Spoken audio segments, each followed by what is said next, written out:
All right, it is February 17th, 11:01 a.m. and I'm going to call the Volunteer Pension Board meeting to order for the Fire District 21 Commissioner's Special Meeting via Zoom. The first item of business is the approval of the January 2022 minutes. Is there a motion for approval? So moved. Second. Any discussion? All in favor? Aye. It's unanimous.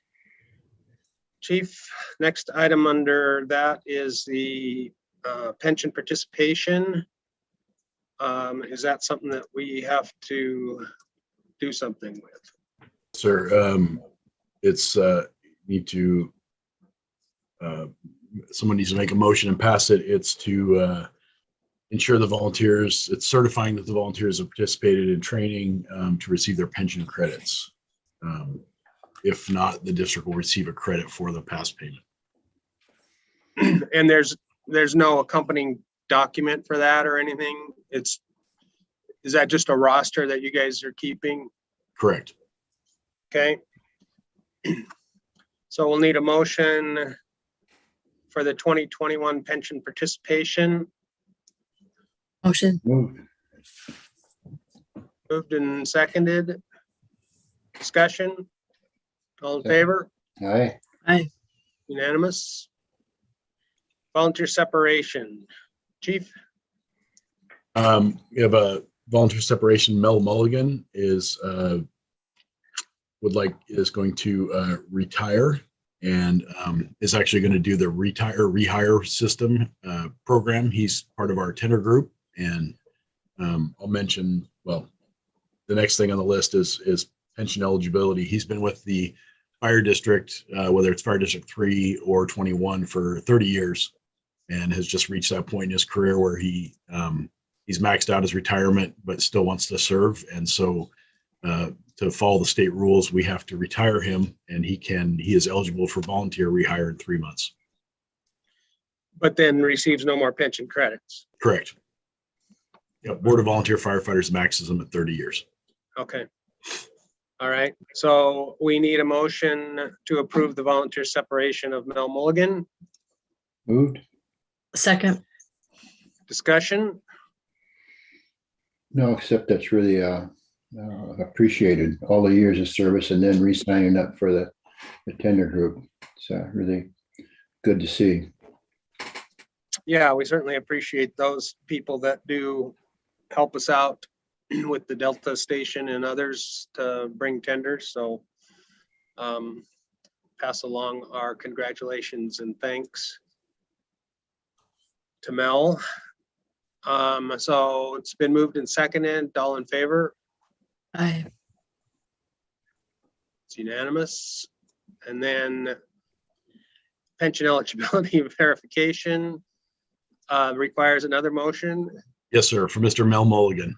All right. And it's just, you're going to certify that he has retired so that he can start to collect benefits from his time in service. All right. Second. Discussion. Again, thank him for his 30 years and continued participation and service to the district. All in favor? Aye. Aye. It's unanimous. Anything else before the pension board, chief? No, sir. All right, we'll adjourn the pension board meeting and then get my screen up and running here. We have enter into the public hearing, so I'll open the public hearing at 11:05. And before we get into that, let's start with a roll call. I'm Bruce Ansel. Rich Bossman. Kimberly McMurray. Jason Vanderveen. So we have Commissioner Crawford, the school schedule got changed up for early release that wasn't planned to begin with. So he's out running school kids around this morning and is excused. And Commissioner Fisher is undergoing a medical procedure today, and so he's excused as well. So the public hearing is interesting because of the public health concerns. So obviously we're not doing this in person, and we can still have an opportunity for members to sort of raise their hand and be allowed to speak on the issue. So this public hearing is specific to the surplus and sale of the Weiser Lake Station 70, located at 633 East Weiser Lake Road in Linden. Comments from the public must be restricted to this topic only. The board will not be responding to questions or challenges, and each participant will be provided a maximum of 3 minutes to comment. If you are going to comment, you need to identify yourself, spell your name, and provide your physical address. So the public hearing is open, and Chief, you're sort of the keeper of the keys there. So if there's anyone that is interested in speaking to the board,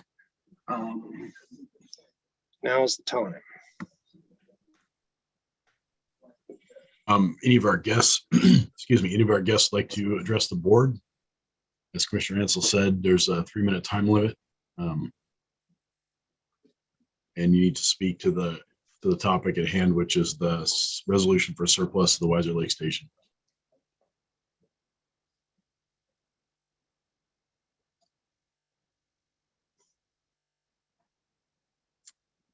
No one?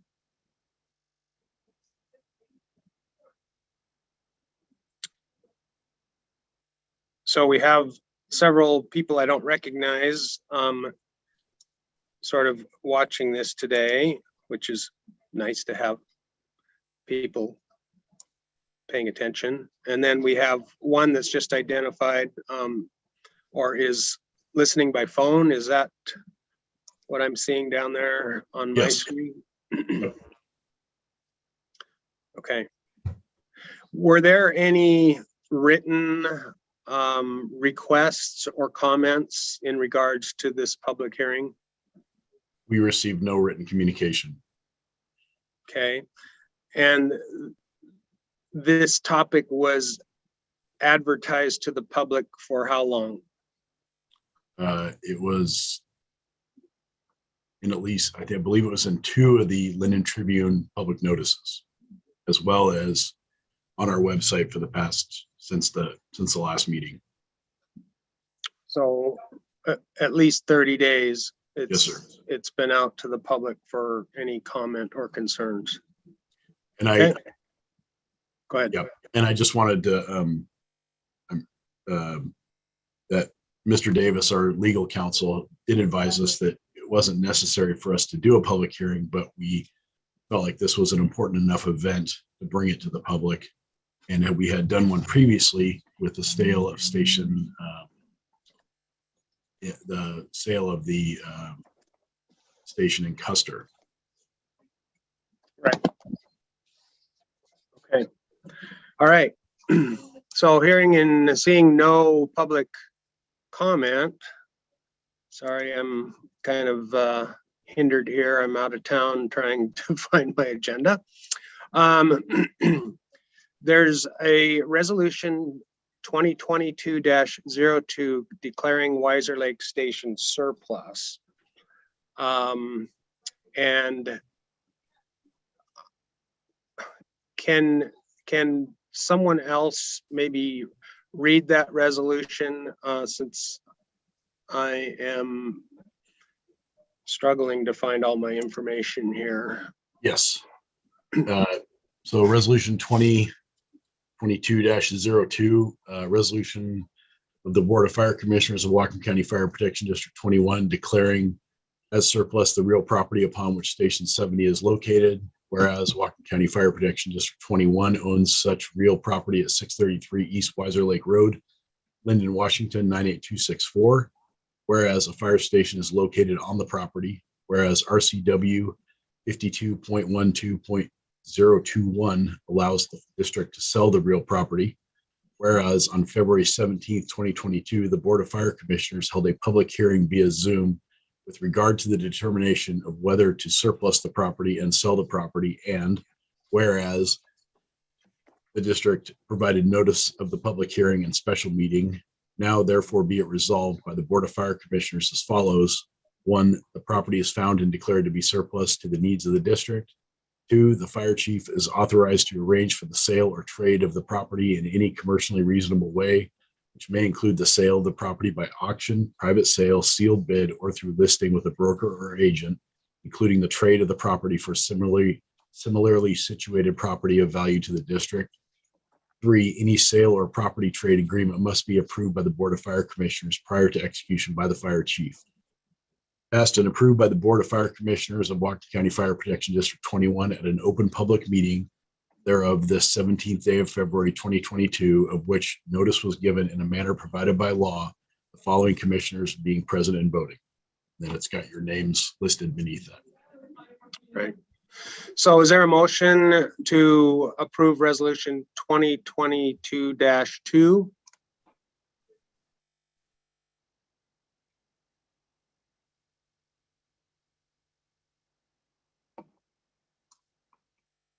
That So would moved. be. So I needed Commissioner to McMurray has moved, and I'm sorry, what? I needed to unmute. I'll second.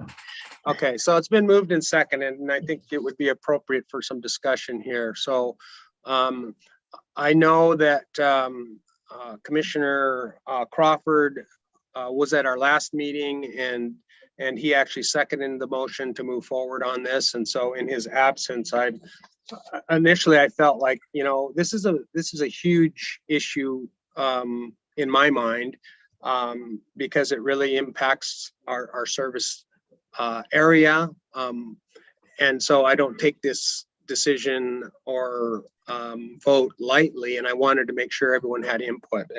And so knowing that Commissioner Crawford was on board, I'm feeling a little more comfortable with moving forward today and not delaying this process one way or the other. And Commissioner Fisher has been absent for medical reasons for a couple of meetings, and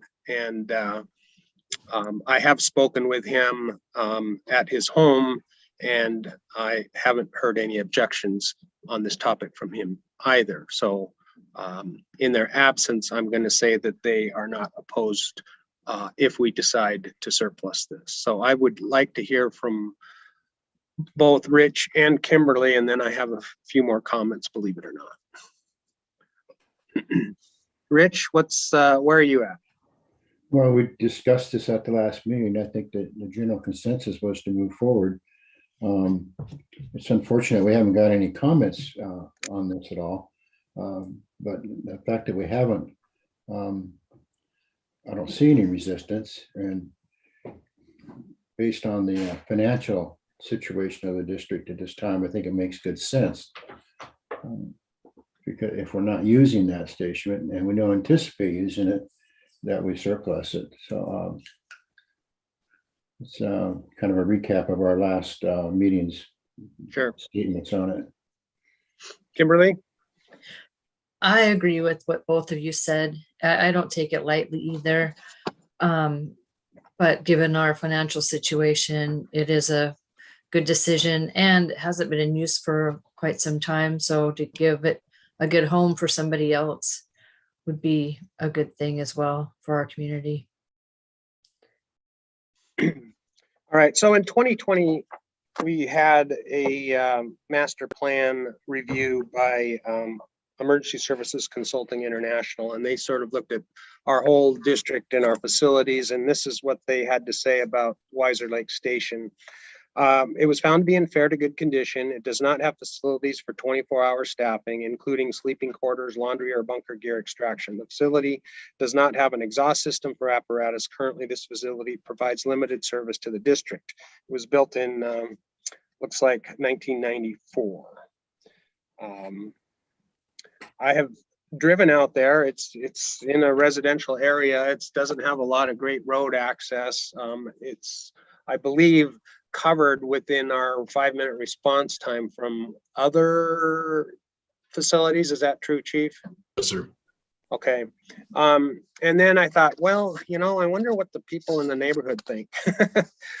Hence, we went out for a public hearing and public input and got none. But when I pulled the precinct data from the last 2 levy lid lip votes, the residents around that station, so it's precinct 144 and 145, voted 76% no for the levy lid lift in August and 71% in November. And if you combine the numbers totally, it's an overall 73% no. So I didn't really expect that there'd be any objection from the public because they weren't willing to help us financially. And so this is a way for us to help us financially and get rid of a station that really isn't being used. So Chief, can you maybe enlighten us? I mean, you're the guy that runs the operations here. Where do you stand in looking at this? I agree with what the ESCI report says. It's extra. We have not used that station for anything except for storage of items for the past 10 to 12 years. There's not been a robust volunteer response out of there. I haven't seen anything, during my entire time with North Whatcom, there's never been an overwhelming response out of there. It's just not it's not worth spending the money on the station anymore. It doesn't, with the auto aid agreements we have with the city of Linden, with our, staffing at Station 69 down in Laurel, we're covering that area. It's just a kind of it's a boat. It's a money pit. Okay. There is a hand raised. We're in the middle of a resolution, and so there's procedurally not an opportunity for anyone else to add comments at this point in our discussions. So it's been moved and seconded to surplus this. Chief, if we do move forward with this, do you have a plan or thought for how that money would be used?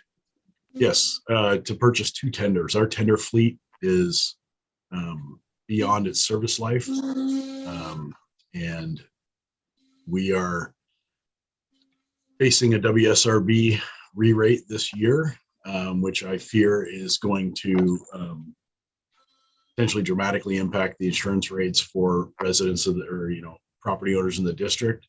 And a big part of that is going to be the age of our apparatus, and our tender fleet, which serves our rural areas, desperately needs to be updated. We're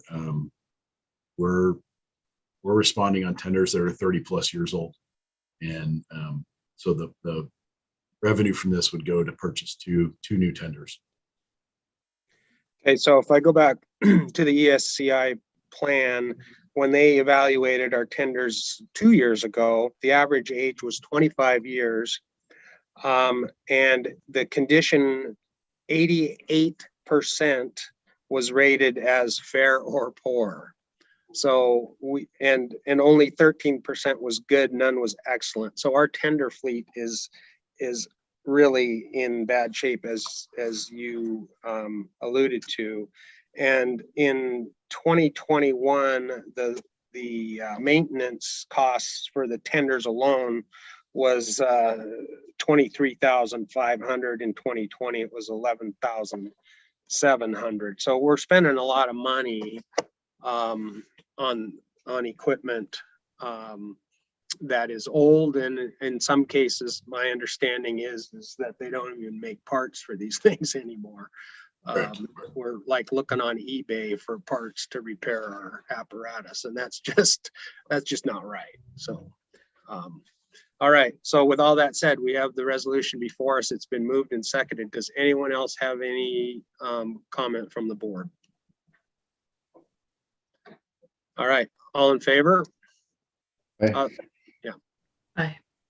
Aye. So it's unanimous, and I know that we had last meeting verbal support from Commissioner Crawford as well. All right.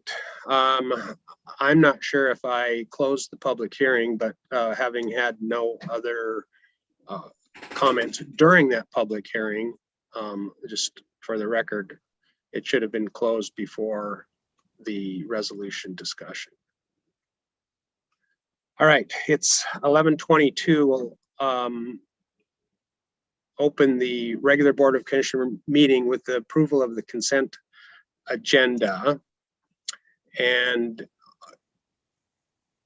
on that are the meeting minutes from January 20th, the staff reports, the financial reports, the vouchers, and I will read the numbers in further. January, the total revenue was $97,451.06.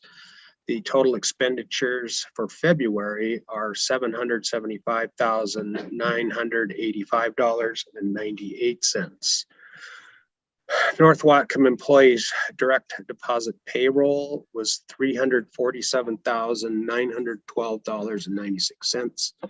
Payroll taxes, $74,515.31. Benefits voucher, $204,193.38.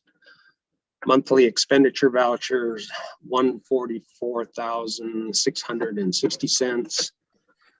There was another expenditure vouchers of $2,673.92, and capital projects apparatus $2,089.81. Is there a motion to approve the consent agenda? So moved. Second. Discussion. Chief, is there anything in your reports or anything that you want to go over at this point before we approve this? Just to let you know, the new training captain started on Tuesday, Mike Finley. I'll have him at the meeting in March. He's still getting things organized. He's actually out meeting with a couple of the crews right now. We're very excited to have him on board, and yeah, just looking forward to good things. I don't know if you want to make this the meeting we had with Commissioner Cooley from District 4 part of your. You want to? We'll talk about that during okay. Commissioner meetings. And then just the only other piece is just that I'm sure you could tell, but the district was hit kind of hard by COVID in January. Everybody's back to work. Everybody's feeling 100%, and it's good to have everybody back. And I'm glad that we did not have any lasting, anybody get exceptionally sick, and families are doing, spouses and kids are doing well too. So luckily we had a rough patch, but everybody seems to be on the mend. It's good to hear. All right. Anyone else? Rich or Kimberly? All right. All in favor? Aye. Aye. It's unanimous. Thank you. Commissioner meeting reports. Rich or Kimberly, did you have anything? I did not. The Blaine City Council had a meeting on the 14th, but there wasn't anything on their agenda that pertained to us. And the next meeting is February 28th, and I'll get the agenda the Friday before. Good. Well, thank you for keeping an eye on that. I attended two meetings. One was with Commissioner Cooley from District 4 and the fire chief. That was just an opportunity for the two of us to actually meet each other in person, and talk about where we're headed with talks coming up in the near future, I hope. They're committed to engaging in discussions for future service, knowing that financially they will not be capable of providing the existing level of service after the end of this year, unless there's some sort of increase in their levy or some change in their contractual agreement. So, Chief, do you want to weigh in here on the other sort of direction that we hope to be heading with Karen Reed, and have we made contact with her? Yes, actually, not so much. Well, yes, I made contact with Karen Reed. But more importantly, I've had a meeting this week and had another follow up with Bill Cushman, who's the financial planning, helping me with financial planning. And we're building models for District 4 and District 21. What would be the minimum levy rate, basically, or building a model that I can bring for you. I'll do the presentations about what levy rate would be acceptable for us to minimally pay our bills, as well as working with the District 4 model. We'll be able to show the expected increase in payments to District 21 should they keep contracting, and what their revenue would need to be as that goes on. We've got a rough draft. We're going to meet again tomorrow and finalize things. But it would just give us basically a tool so that we can manipulate the bare bones levy rate and allow us to do some further planning. Once that's done, Karen Reed and I will get back together and we'll get the group of 4 together, possibly next week, depending on people's availability, and start planning in earnest.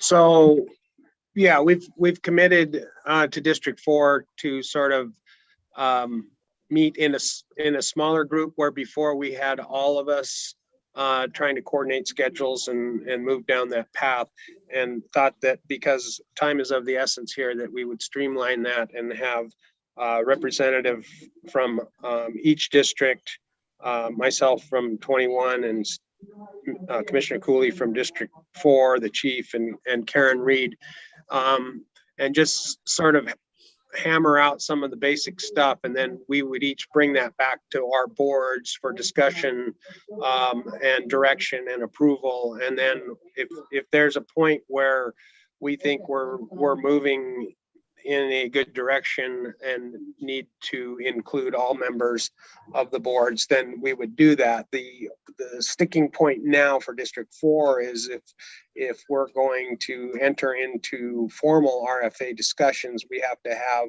3 members from their board, and at this point they have 2. So I believe that it's been put out for notification for interest from people, and I'm not sure if they've gotten any response on that, but I know that Commissioner Cooley knows that it's an important topic, and they need to fill that position if they truly want to re-engage in the RFA discussions. Is that? Yep, that's okay. And then other meeting was with Margot Seville. She's again a citizen that has got some, I guess, public marketing experience in both in Canada and the US nationally, kind of reviewing messaging and how it's received and how to improve that messaging. She has come up with a work plan, some ideas, and we're continuing to work with her for how do we get our message out to the public in a way that they may better understand and hopefully support our funding issues. And so we will continue to meet with her. She's volunteering her time. You know, it's limited, but is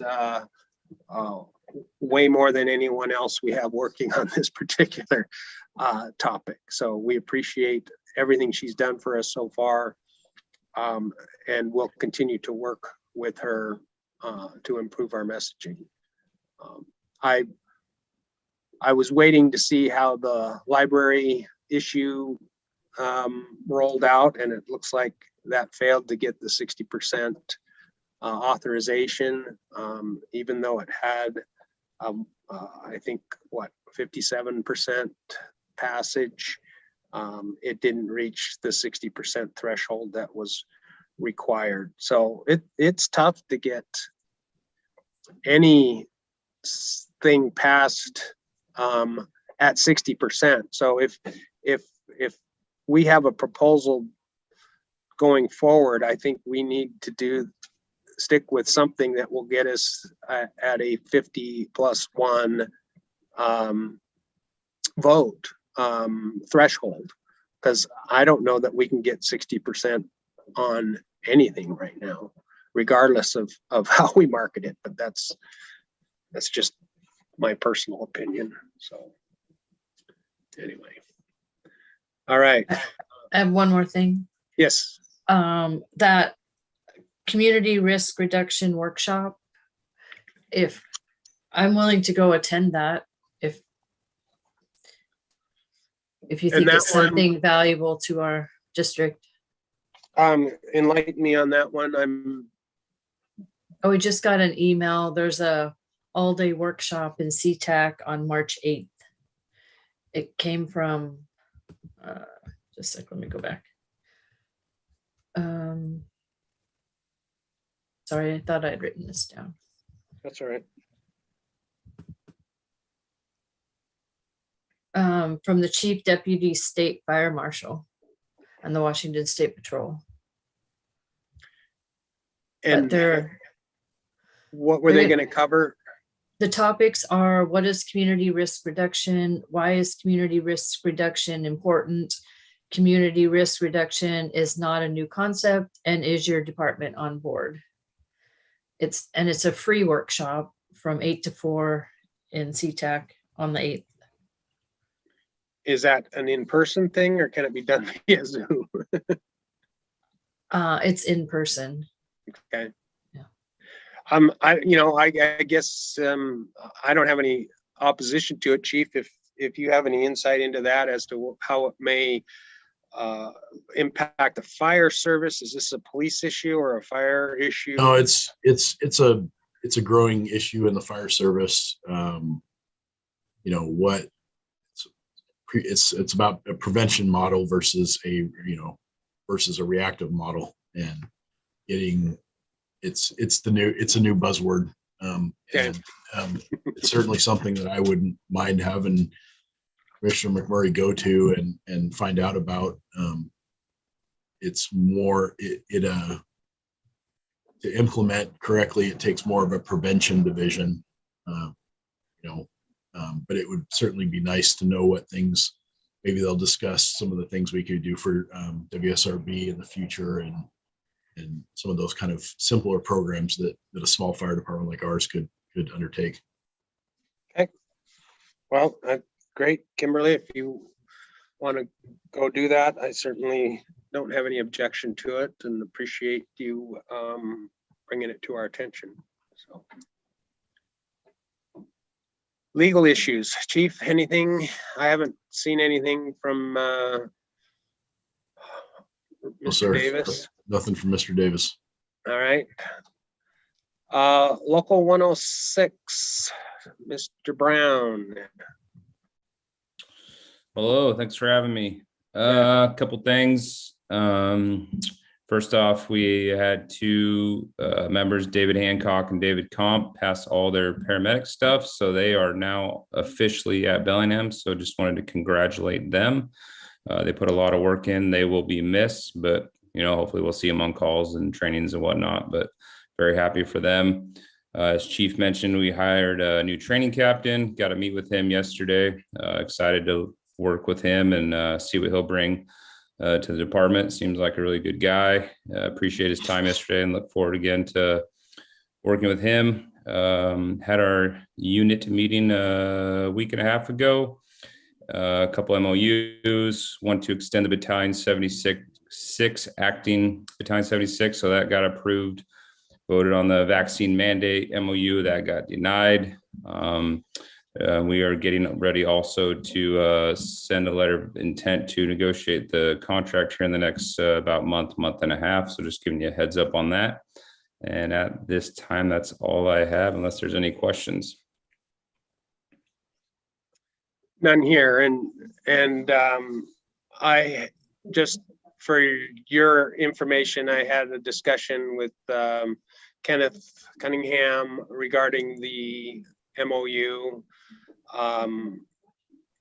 that was rejected. I offered him some of my thoughts. I have talked with our legal counsel, and we will be readdressing that issue in executive session at this meeting.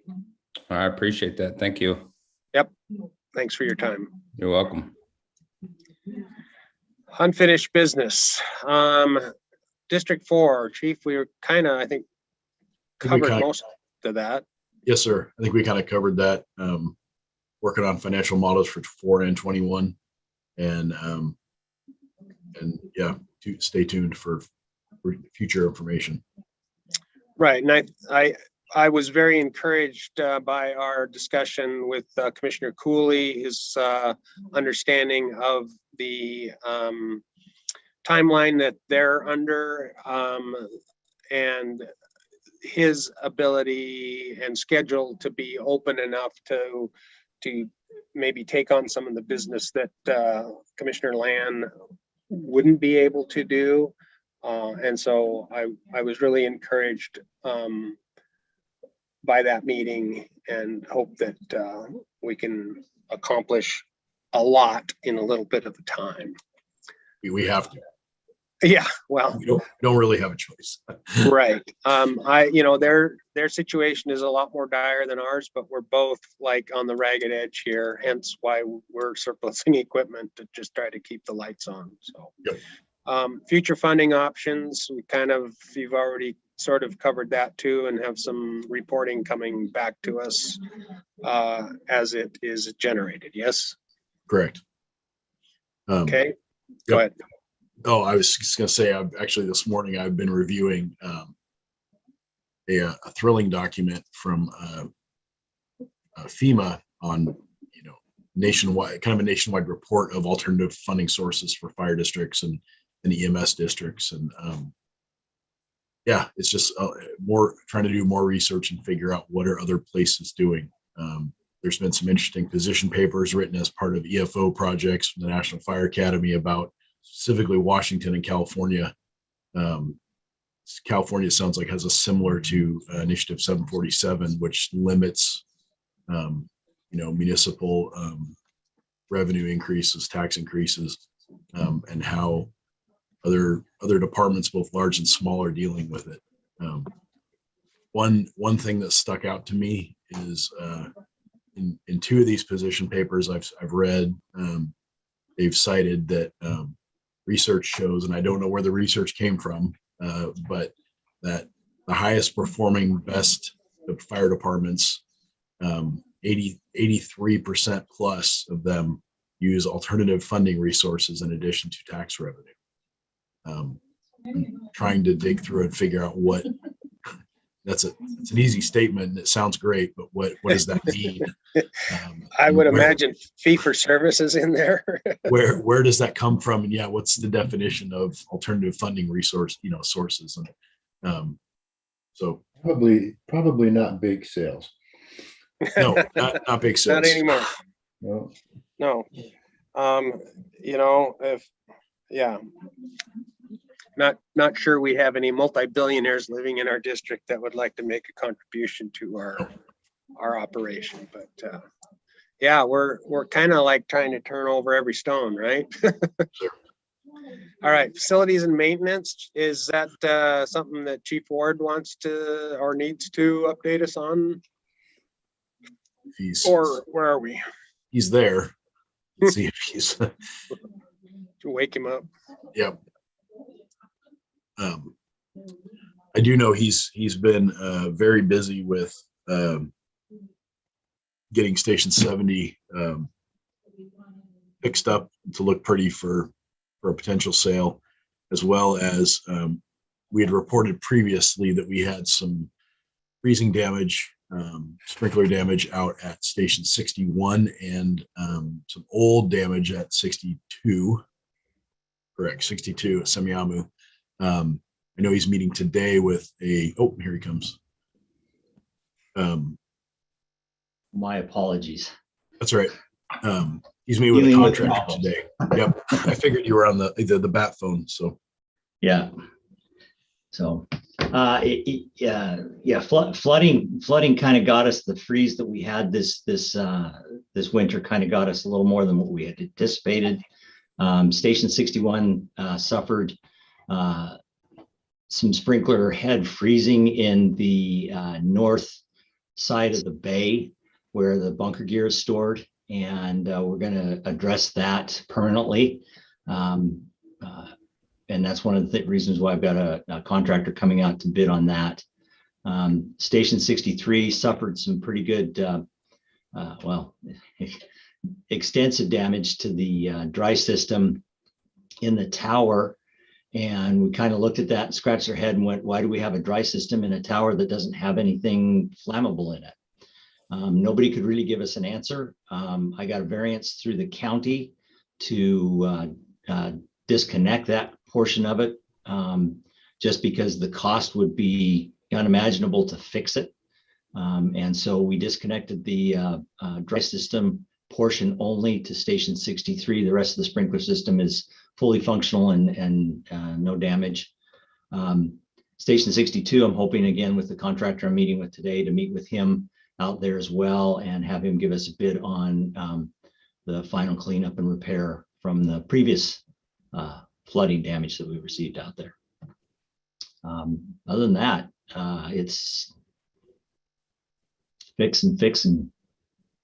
Yeah, the HVAC upgrade at Station 63 is in its final phases.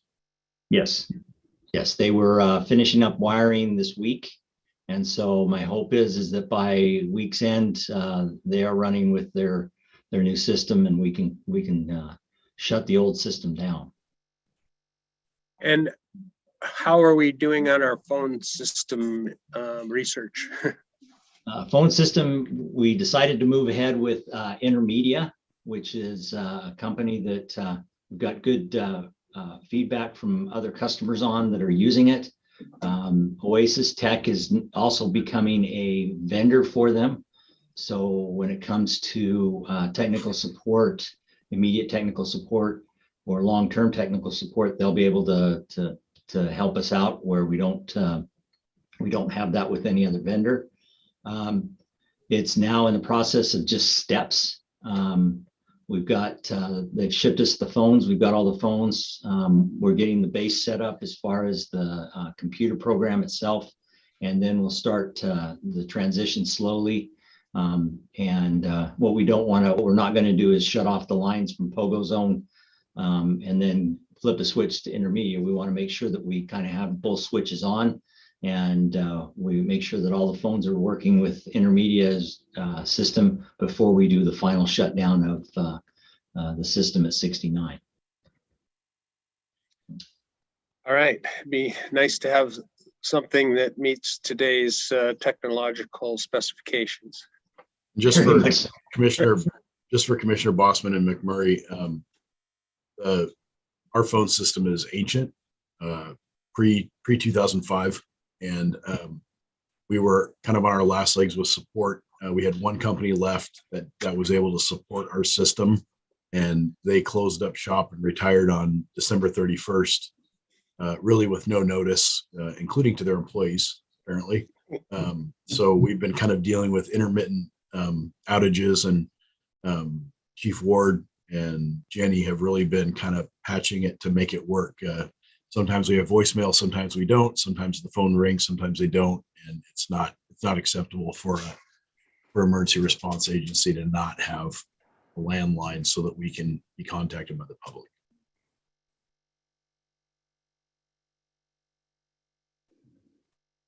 All right. Thank you for that report. And let's hope we don't have to order any more chewing gum and duct tape to keep this system going.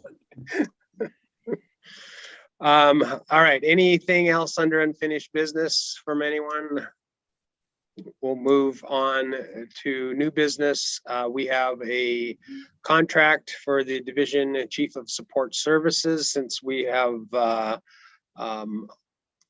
offered the position to Chief Ward after a long period of apprenticeship and demonstrating he's more than capable of managing that workload.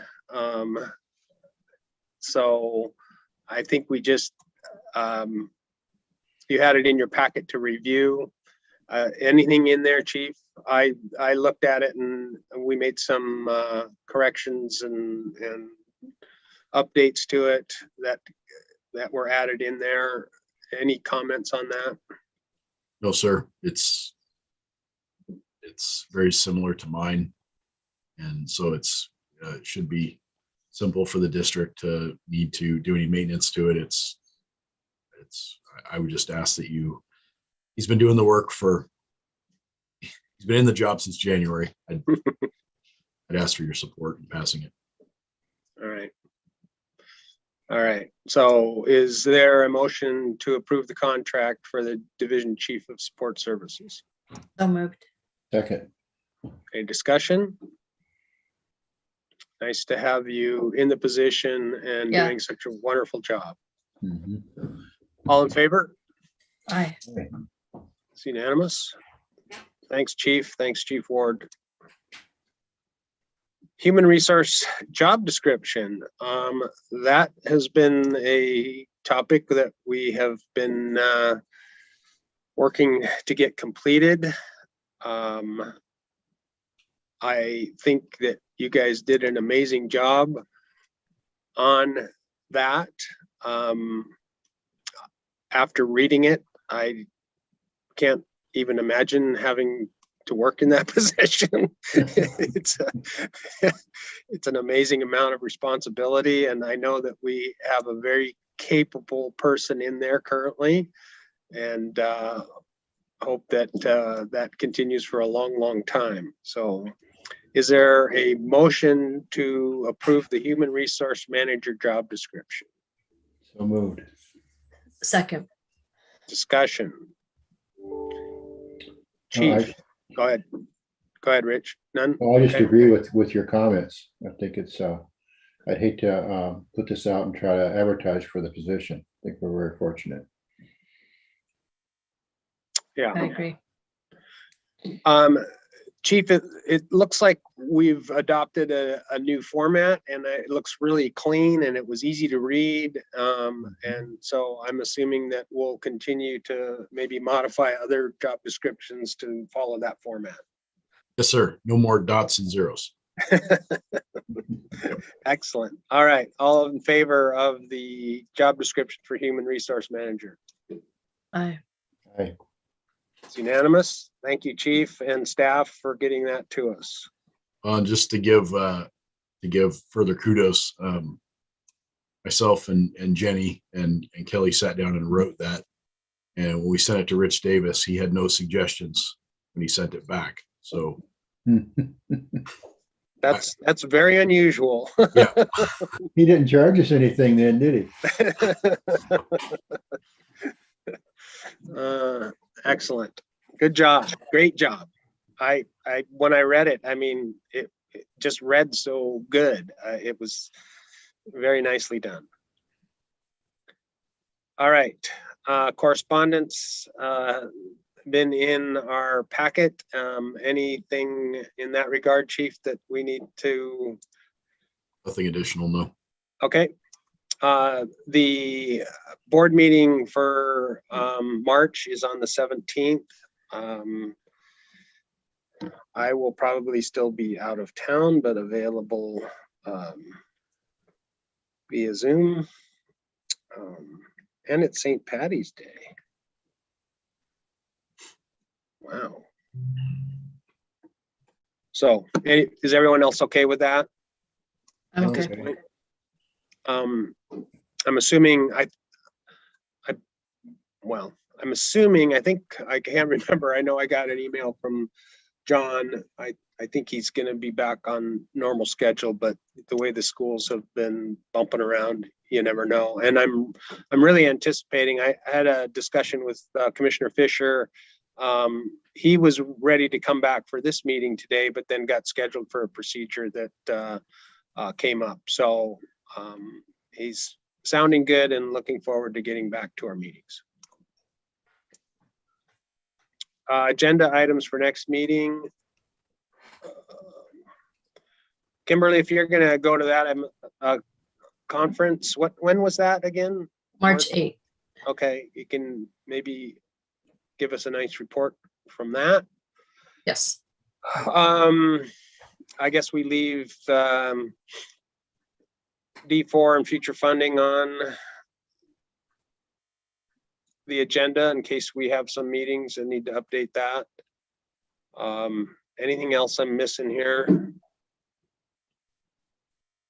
Maybe the Station 70, or we can just include that under facilities and maintenance. No, let's keep that on a, Yeah. let's keep it on its own topic. Okay. So I'm assuming that with that, we'll move forward with Mr. Kent and figure out what's the best way to deal with that property now. Yes. Okay. I will, I'll follow up with him. All right. We need to have an executive session. Chief, did you get a draft copy from Mr. Davis on this? I talked to him. I was on the road driving south to Arizona when I spoke to him on the phone. I did not know. Okay. He was going to tweak this MOU to reflect the discussion that I had with Local 106 President Kenneth Cunningham.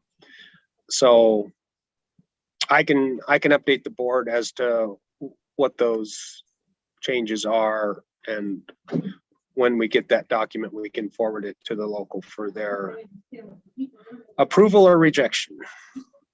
So the executive session is per RCW 42.30.140 subsection 4A, collective bargaining sessions with employee organizations, including contract negotiations, grievance meetings, and discussions relating to the interpretation or application of a labor agreement, or that portion of a meeting during which the governing body is planning or adopting a strategy or position to be taken by the governing body during the course of any collective bargaining, professional negotiations, or grievance or mediation proceedings, or reviewing the proposals made in the negotiations or proceedings while in progress.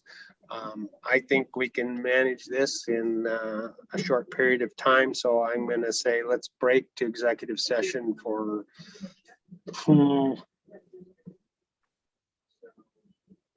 10 minutes.